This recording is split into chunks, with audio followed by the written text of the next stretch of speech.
Ok, donc j'ai eu à envoyer plus de 1000 messages sur Facebook en fait et recevoir une vingtaine d'appels en fait. Donc je sais plus ou moins comment obtenir des listes de prospection qualifiées sur cette plateforme-là. Dans cette vidéo, donc, plutôt courte, je vais te montrer comment tu peux obtenir une liste de prospects qualifiés pour faire tes campagnes de prospection sur Facebook. Donc déjà, de un, il faut comprendre qu'il y a deux méthodes recommandées pour faire la prospection sur Facebook. C'est-à-dire, tu peux soit aller pour, c'est-à-dire, tu peux pêcher pour avoir une grosse masse de poissons, ou alors tu peux pêcher un poisson un à un en fait. Et il n'y a pas forcément de meilleure méthode par rapport à l'autre. Donc, il serait donc ça dépend de tes préférences et surtout de ton industrie. Et surtout de ton industrie. Donc, par exemple, si tu veux pêcher plusieurs poissons à la fois, c'est ce qu'on appelle la méthode que tu vas utiliser pour, par exemple, prospecter les groupes Facebook en fait. Donc, c'est-à-dire, il faut comprendre que tes prospects généralement se regroupent tout simplement en fait, ils se regroupent et dans des communautés sur Facebook dans lesquelles ils discutent des sujets divers et variés en fait. Donc toi, ton rôle, c'est justement de te mettre dans la peau de ton prospect, d'essayer d'imaginer dans quel groupe pourrait-il être intéressé de rejoindre en fait. Et toi, tu rejoins ces groupes-là en fait. Donc par exemple, moi, j'étais dans l'industrie des artisans du bâtiment, c'est-à-dire les peintres, les électriciens et toutes ces personnes-là en fait, et les travaux du solaire en fait. Donc moi, je ciblais généralement les entreprises qui sont situées en France. Donc, l'une des photos les plus simples que j'ai eu à faire, c'est justement de taper par exemple artisan à Paris et de sélectionner par groupe dans l'onglet de recherche.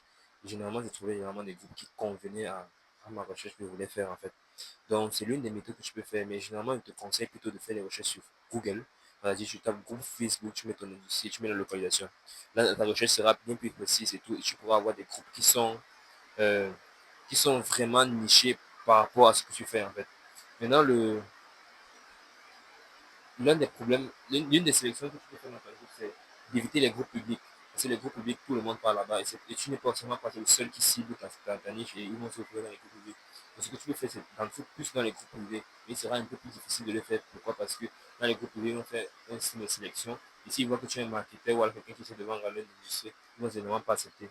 Donc, parfois, ce que tu recommandes, ça dépend de toi, hein, ça dépend de ce que tu es prêt à faire, c'est justement de confectionner un compte qui est comme si tu faisais partie de ton industrie. Par exemple, si tu cibles des artisans comme moi, par exemple, tu fais un compte qui se comporte comme si tu étais un artisan. Là, ça te permet maintenant de facilement entrer dans ces groupes-là et de communiquer avec eux. Maintenant, la deuxième méthode que tu peux utiliser pour cibler tes prospects sur Facebook, c'est d'utiliser les pages Facebook. En fait. Tu fais des recherches, par exemple, artisan à Paris, et tu pars dans l'onglet page. Moi, tu vas aller dans les pages, tu vas aller communiquer avec la page directement. Ce qui est bien avec Facebook, c'est que souvent, ces pages-là, pour les industries locales, par exemple, comme les artisans et tout, souvent, ces pages-là sont administrées par le propriétaire, donc tu vas directement communiquer avec le propriétaire. Et si ce sont les grosses marques, souvent, c'est le community manager et tout. Donc, tu ne pourras pas facilement être en contact avec le décisionnaire, contrairement au groupe Facebook, où tu pourras directement entrer avec la personne en contact, en fait. Donc, c'est un peu les deux méthodes que tu peux utiliser. Il y a aussi des outils que tu peux utiliser pour extraire ça automatiquement. Il y a Phantom Buster.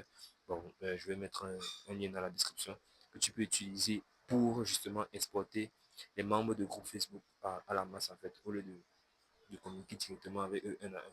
Donc, à la prochaine vidéo de demain, je vais te montrer comment envoyer des messages sur Facebook et quelle est la méthode qui fonctionne le mieux sur cette plateforme-là. A plus.